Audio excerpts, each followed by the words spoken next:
भक्तों, इस चैत्र नवरात्रि पर गलती से भी मत खाना यह फल और 5 सब्जी, वरना माता रानी होंगी इतनी क्रोधित कि आपका पूरा जीवन हो जाएगा बर्बाद।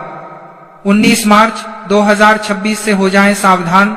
स्त्री पुरुष बच्चे भूलकर भी यह अनर्थ मत कर देना।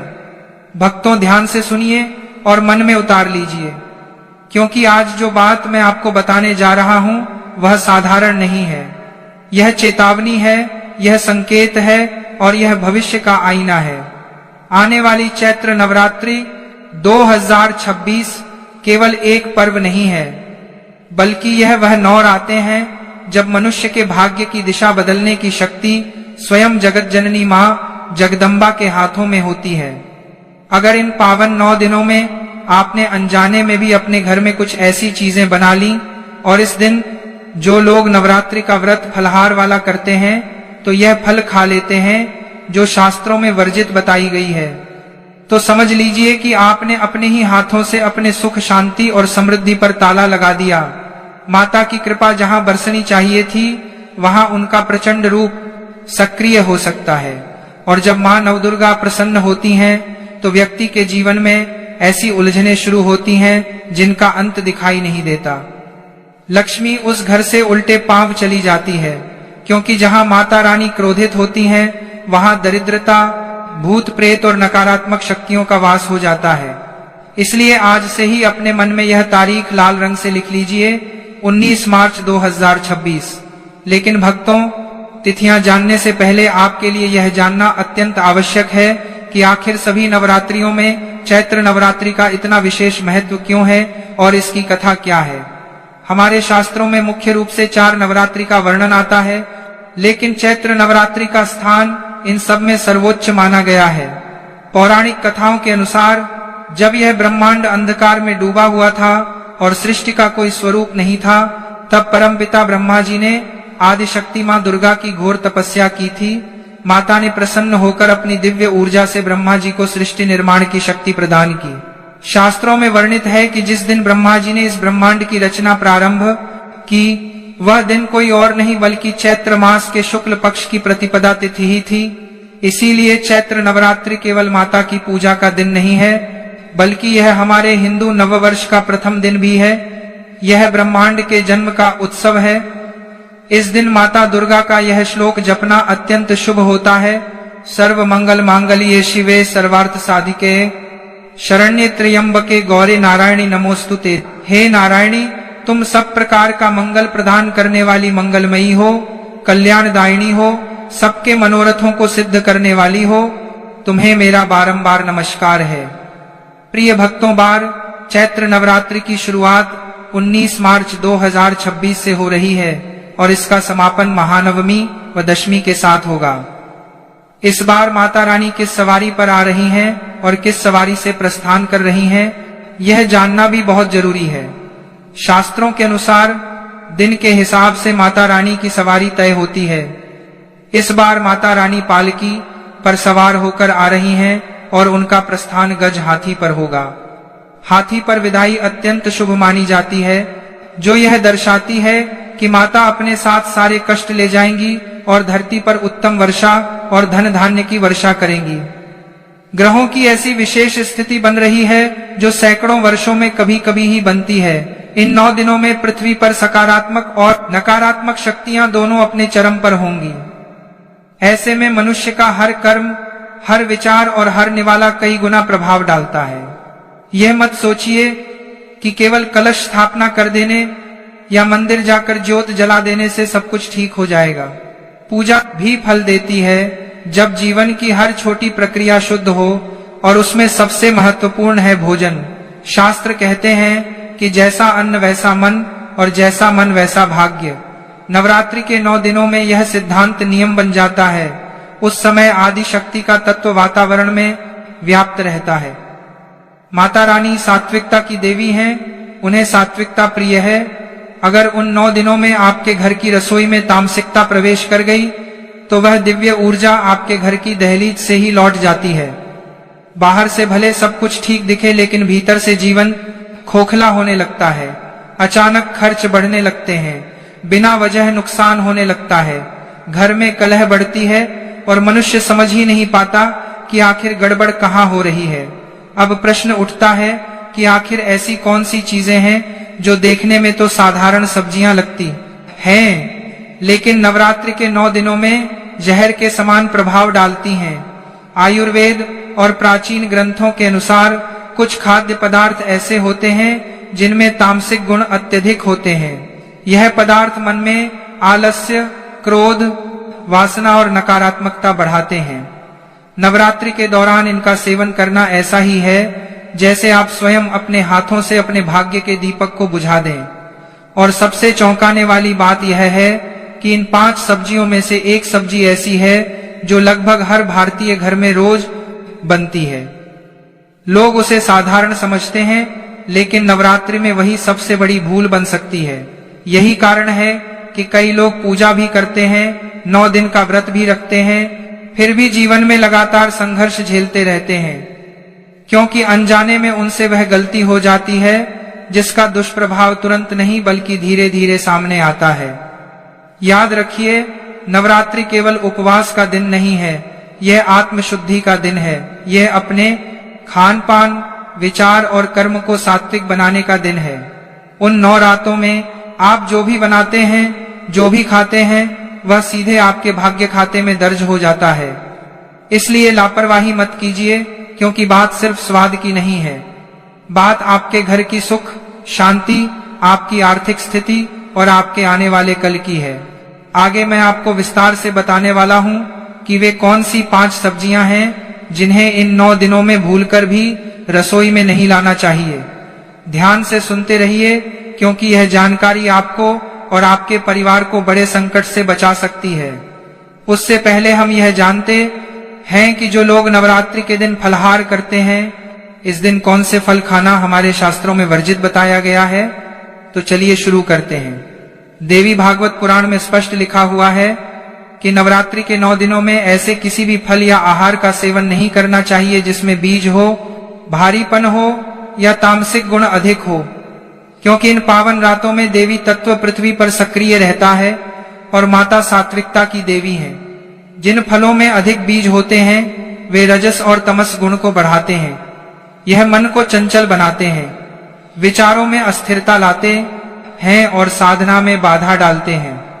इसी कारण सबसे पहले बात आती है अमरूद की। अमरूद में असंख्य बीज होते हैं। नवरात्रि के दिनों में इसका सेवन करने से मन की शुद्धता भंग होती है, इसीलिए इसे त्यागने का विधान है। इसके बाद अनार आता है।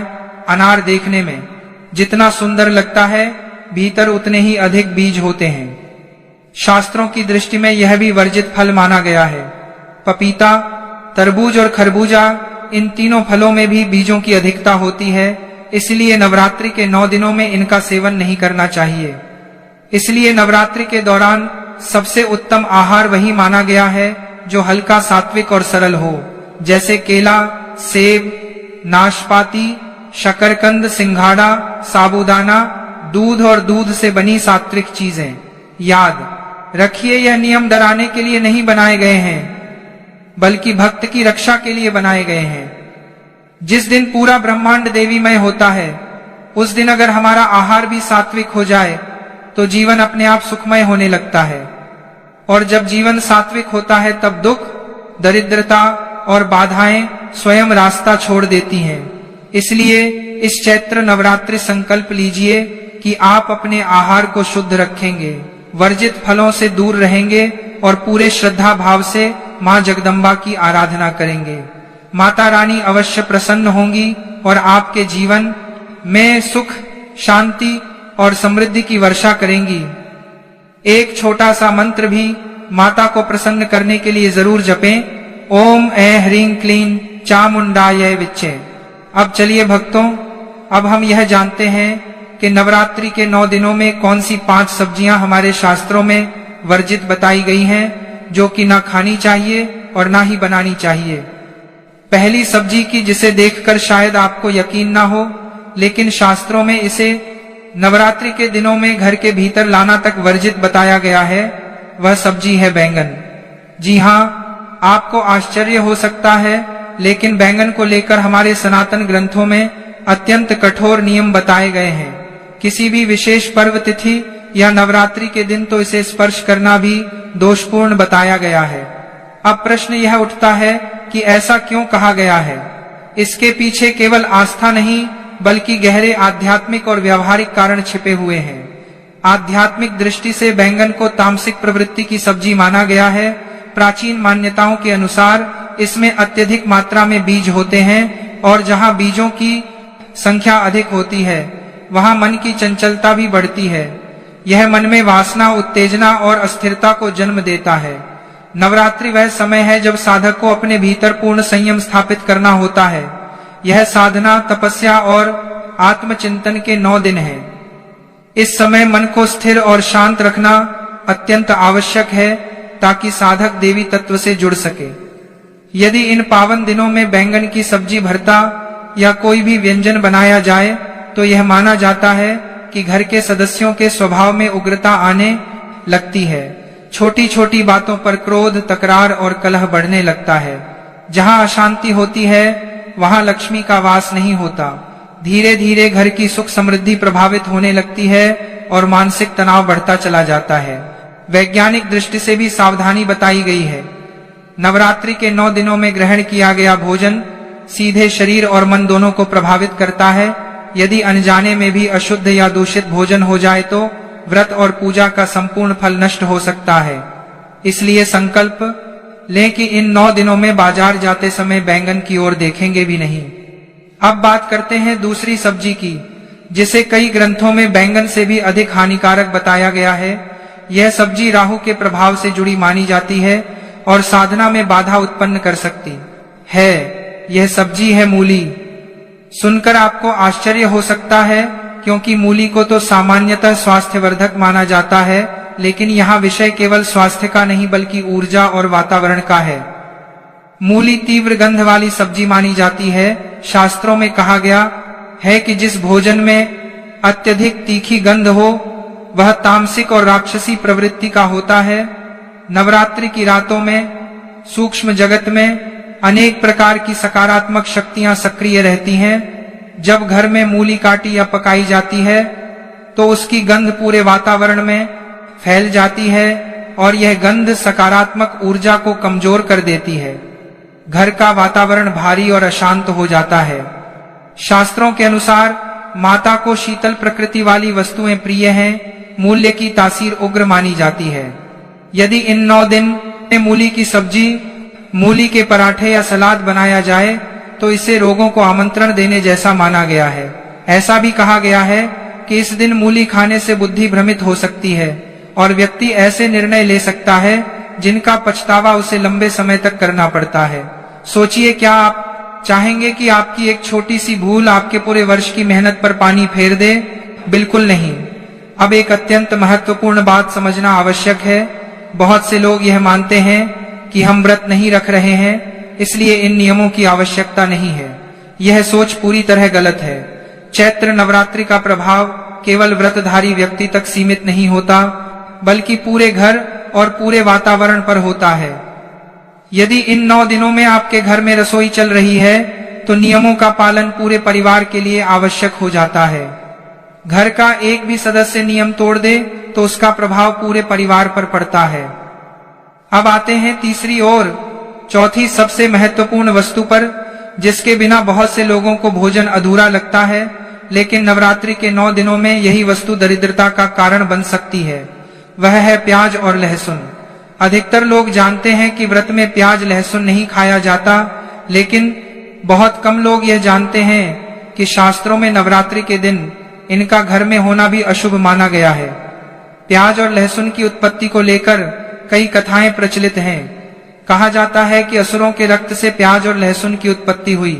इसी कारण इनमें औषधीय गुण होने के बावजूद इनका स्वभाव तामसिक माना गया है। नवरात्रि के 9 दिनों में मनुष्य का शरीर ब्रह्मांडीय ऊर्जा को ग्रहण करने वाला केंद्र बन जाता है। इस समय तामसिक भोजन करने से शरीर में आलस्य, अज्ञान और क्रोध बढ़ता है। यदि इस दिन किसी भी सब्जी, पनीर या दाल में प्याज, लहसुन का तड़का लगाया गया तो यह माना जाता है कि व्यक्ति माता की कृपा से वंचित हो सकता है। उसकी साधना का पूर्ण फल नहीं मिल पाता और जीवन में अनावश्यक बाधाएं आने लगती हैं। लेकिन सावधानी केवल यहीं तक सीमित नहीं है। एक और पांचवी वस्तु है जिसे लोग अक्सर सब्जी या दाल की तरह पकाते हैं, वह है मसूर की दाल। कई ग्रंथों में मसूर की दाल को अत्यंत तामसिक बताया गया है। इसलिए नवरात्रि के 9 दिनों में मसूर की दाल बनाना या खाना अत्यंत अशुभ और पापकारी माना गया है। अब प्रश्न यह उठता है कि आखिर इन 9 दिनों में खाया क्या जाए। शास्त्रों के अनुसार इस समय सात्विक, हल्का और शुद्ध भोजन सर्वोत्तम माना गया है, जैसे कुट्टू का आटा, सिंघाड़े का आटा, साबूदाना, आलू, शकरकंद, फल, दूध, दही, घी, पनीर, नारियल और सूखे मेवे। यह सभी पदार्थ शरीर को हल्का रखते हैं, मन को शांत करते हैं और साधना में सहायक होते हैं। यदि आप श्रद्धा और विश्वास के साथ इन नियमों का पालन करते हैं तो माता रानी की विशेष कृपा आप पर अवश्य होती है। आपके जीवन से नकारात्मकता दूर होती है, घर में सुख शांति बढ़ती है और आर्थिक समस्याएं धीरे धीरे समाप्त होने लगती हैं। अब इन 9 दिनों में कौन सी सब्जी घर में बनानी चाहिए? 19 मार्च 2026 से शुरू होने वाली इस चैत्र नवरात्रि पर आप लौकी की सब्जी निसंकोच बना सकते हैं। लौकी को शास्त्रों में अत्यंत शुद्ध, हल्की और सात्विक सब्जी माना गया है। इसे खाने से मन शांत रहता है, विचारों में स्थिरता आती है और शरीर हल्का महसूस करता है, जिससे पूजा पाठ और साधना में मन सहज रूप से लगने लगता है।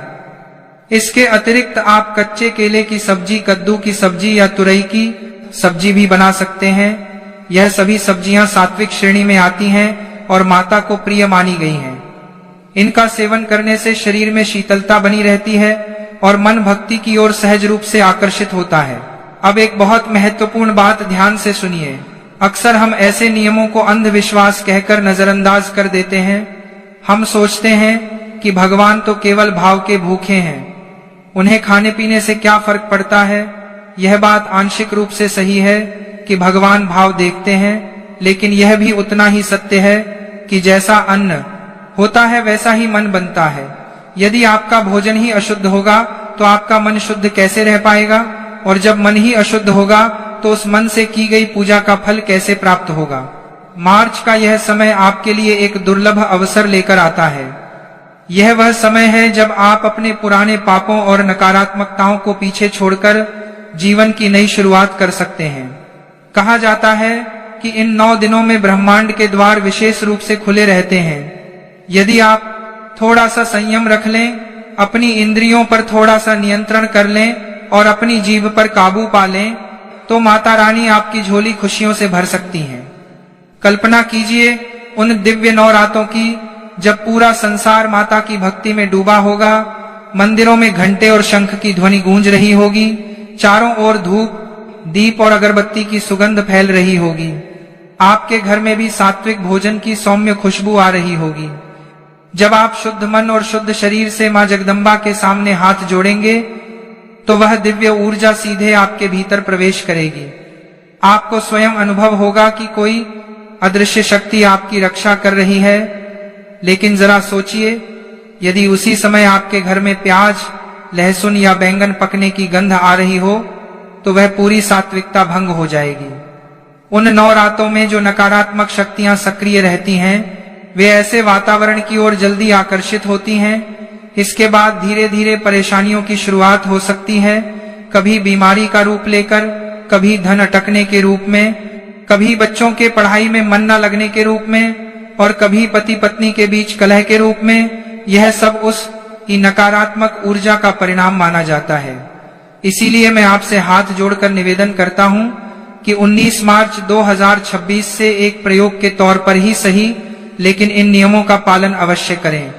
अपने घर की महिलाओं को, माताओं को, बहनों को पहले से ही बता दें कि इन 9 दिनों में बाजार से बैंगन, मूली, प्याज, लहसुन और मसूर की दाल बिल्कुल ना लाएं।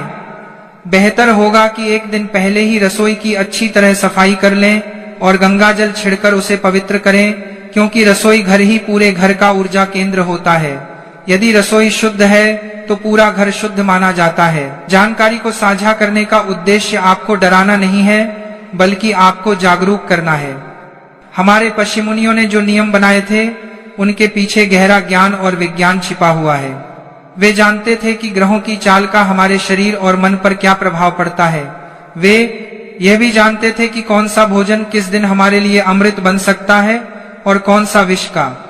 आधुनिक विज्ञान भी धीरे धीरे इस बात को स्वीकार कर रहा है कि भोजन का हमारे अवचेतन मन पर गहरा असर पड़ता है।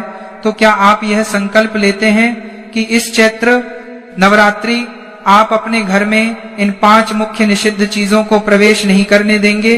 अगर हाँ, तो मन ही मन माता रानी को स्मरण करें और यह प्रण लें। एक और गुप्त बात जान लीजिए, जिसे बहुत कम लोग जानते हैं।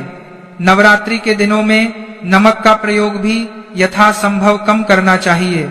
यदि संभव हो तो केवल सेंधा नमक का ही उपयोग करें और साधारण नमक से बचें।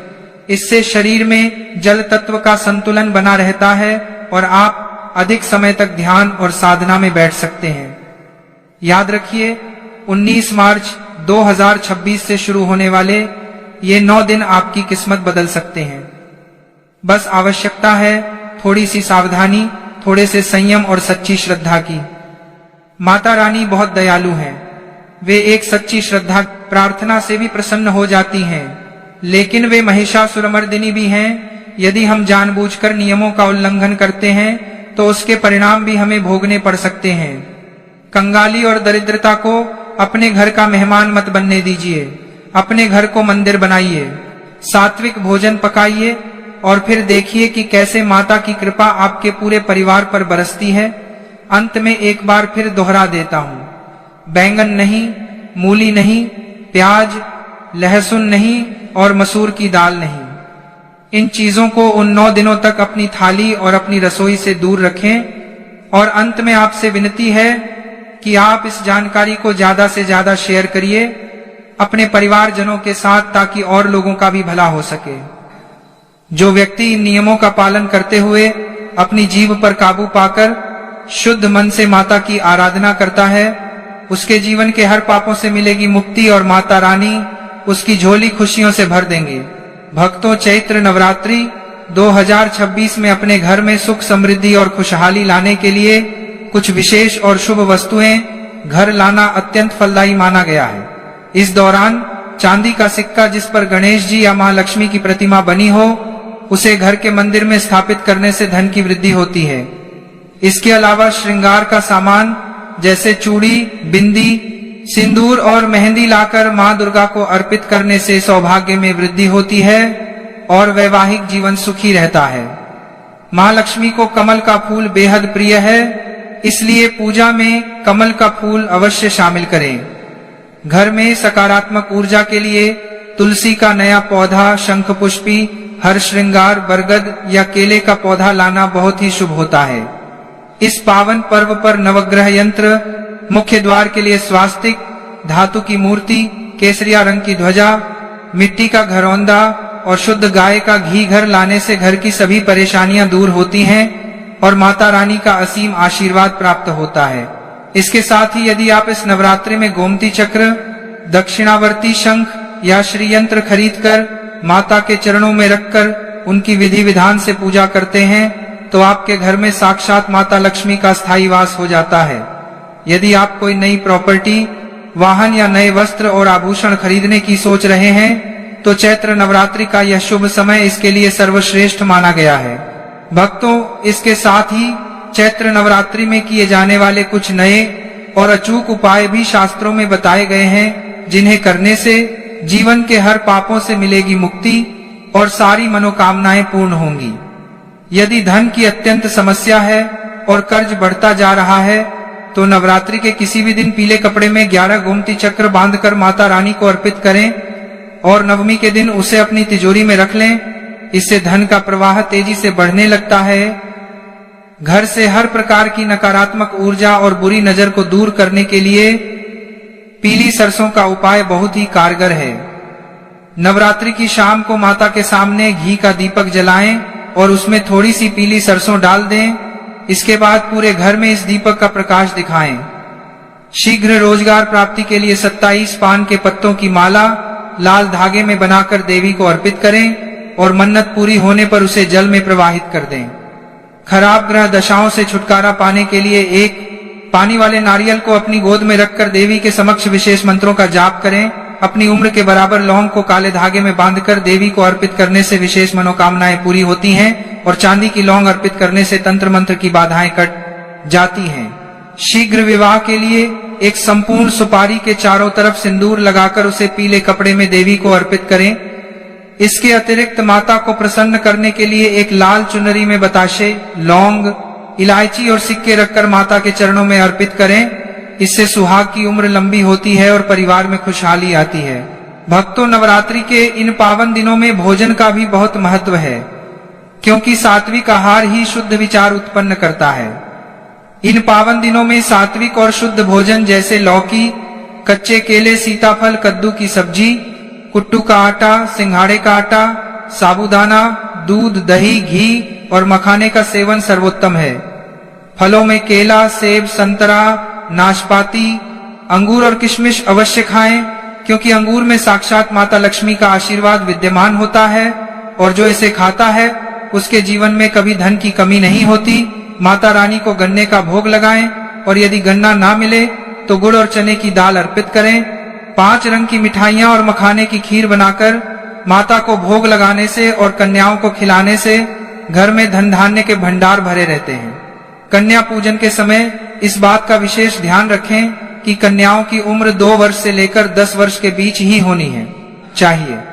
कन्याओं को घर बुलाकर सबसे पहले उनके चरण स्वच्छ जल से धोने चाहिए और फिर उन्हें सम्मान के साथ आसन पर बिठाकर भोजन कराना चाहिए।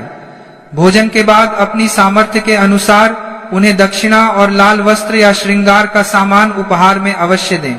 जो भक्त सच्ची श्रद्धा से कन्याओं की सेवा करता है उससे माता रानी शीघ्र प्रसन्न होती हैं।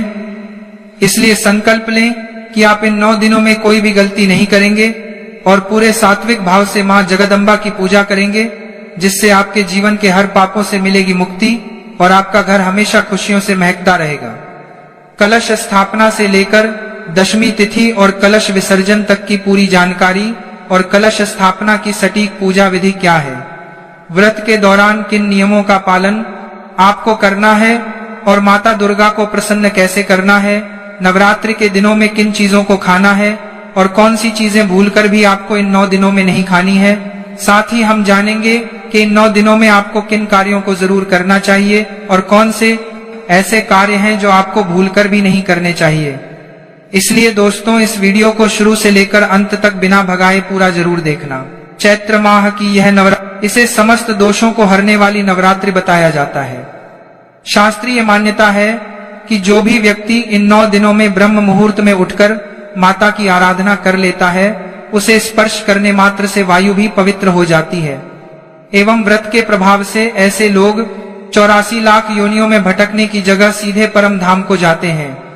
इस व्रत की विशेषता बताते हुए कहा गया है कि यदि कोई व्यक्ति सच्चे मन से माता शैलपुत्री से लेकर माता सिद्धिदात्री तक की पूजा कर लेता है तो उसे माता भवानी का अद्भुत आशीर्वाद प्राप्त होगा। भक्तों, हमारे शास्त्रों में